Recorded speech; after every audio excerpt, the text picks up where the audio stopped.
Hi,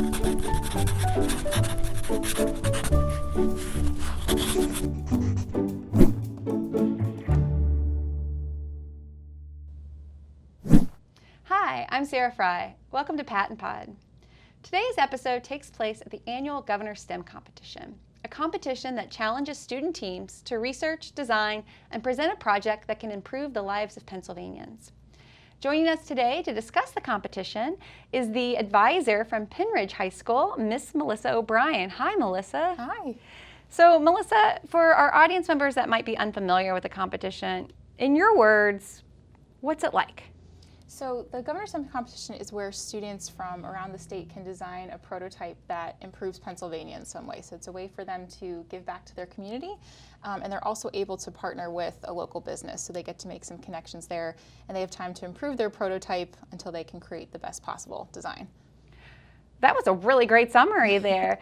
From your, you've been involved as an advisor for a few years. How has your perspectives about the competition maybe evolved? So I think it initially, when we first got involved, I think we were just trying to find an idea that would work for our team, and it was cool the first time we got to go to states. We got to see how many different projects there were and saw what other schools were doing. So I think we were starting with a local problem. I think the first problem we wanted to tackle was looking at prosthetics for people who had amputations. And so I think we were really focused on just trying to figure out how to do 3D printing in the first place, getting used to that.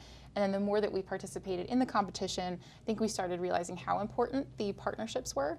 So we were able to partner with a local engineering company in our district, and they really helped us get so much better with 3D printing. So we really were able to make more improved prosthetics, and it really helped us eventually branch off into drones. So I think we really improved even in what we were able to do with technology when we brought in those outside partnerships. So I want to circle back, and I should have included this in your introduction, but you're talking about some really awesome technology between 3D printing and drones. Is that your background? It's actually not really. I have a biology background primarily, but it's amazing. A lot of our students now take STEM courses in middle school, so they come in with a really strong background with 3D printing. So we were lucky that we had a few team members who felt confident with it and then wanted to just keep learning more. How has that learning experience been for you individually, not having that background and participating in this year after year with your students? It's been really cool. I feel like I know definitely more about it now than I did when I started. We still really rely on our students, obviously for the 3D printing, but it's been cool to see how they design their projects, the different programs they need to use. And it's also been great. We've been able to bring in some of our partners from the local business we work with. They're actually graduates from Pennridge, so they know our high school. So it's been really cool to see them work with our students to just help them through the process. So it's kind of nice as an advisor, you don't have to know everything. You can lean on some of those other outside contacts that you have too. I really like that aspect of it, of kind of you're getting some new knowledge or skills along with your students, but engaging them in ways that brings in other expertise. And as you know, the community partnership is a big factor of that competition. Absolutely. It's neat to hear that maybe pulling in community partners that once were in those same school, right? The same classrooms. What has that relationship been like for your students, both with those community members, but other community members that might not be alumni? That's been a really cool part of the competition for us. So the company we work with is called Exta, and it's in Sellersville, so it's about 7 minutes away from our high school. And they've been great. They've come in and helped us. Initially, they donated 3D printers, actually. We didn't have ones that we could use for our STEM team.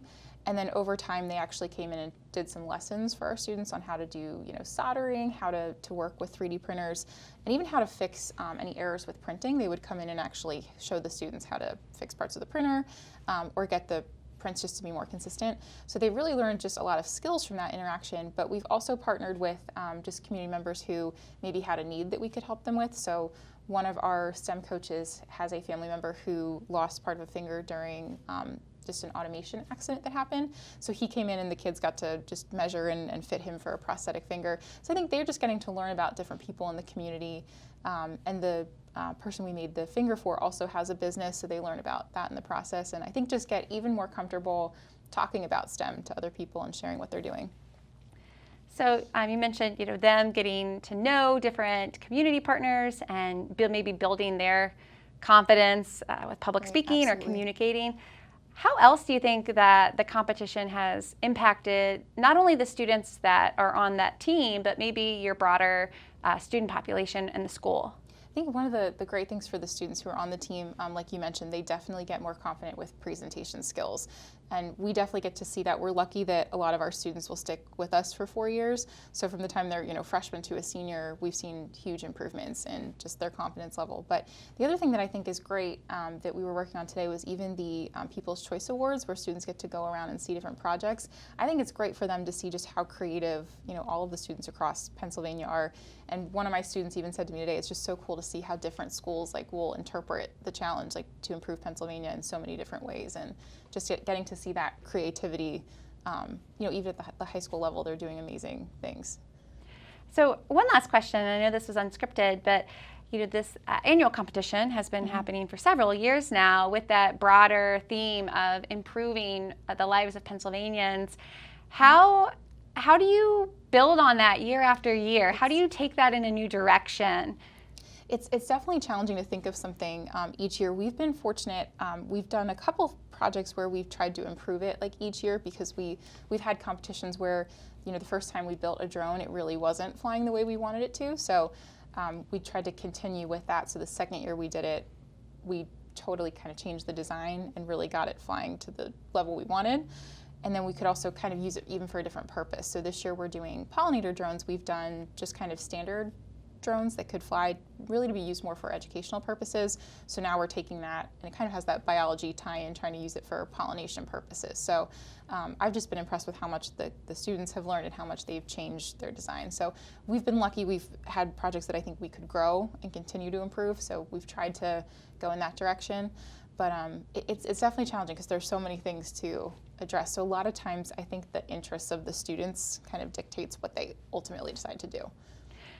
That is an interesting component that I don't think I've been exposed to a whole lot with my experience with the competition, is that opportunity to, within that engineering design process, we think about that as a one-year project, but your team has before done multiple years of iteration with either devices or technology, and I think that's something that maybe even folks in our audience that are aware of the competition might not, that may light the little brain light bulb to say, oh, we don't have to completely come up with a new idea every year.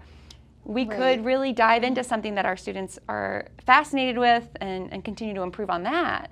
Yeah, definitely. And I think they enjoy that because they feel like they have the foundation in it, so they're excited to branch off and continue building to it. So it's been cool to see that. And even we did prosthetics our first year, and we had a decent working model, but I think the kids didn't have quite enough time to improve to the level they wanted. So we actually, last year, it had been several years since we looked at prosthetics. One of our STEM coaches actually lost parts of 2 fingers in an accident, so the kids made 2 prosthetic fingers, and just the difference was really amazing between the two. So they love having, I think, that chance to improve it and make it even better. That sounds really rewarding for the students and also for you, right? To just see progress in such a fun capacity across your students. Yeah, absolutely. Well, I don't want to keep you much longer, Melissa. I know you've got a whole busy day of competition here. I thank you so much for sharing some of your expertise and maybe some ideas for other educators who have participated or haven't in the past. And I would say if you are interested in getting involved with the Governor's STEM competition, there are links available in our show notes. If you are not an educator, maybe you're a parent member or a community member, you can also get involved. We love to have our community members and guests participate in the judging and the People's Choice Award. So check out that link. Before we leave today, I'd like to thank our producer, John Ragsdale, and to everyone in our audience. I hope you'll come back and meet me at PaTTAnpod again soon. Thank you.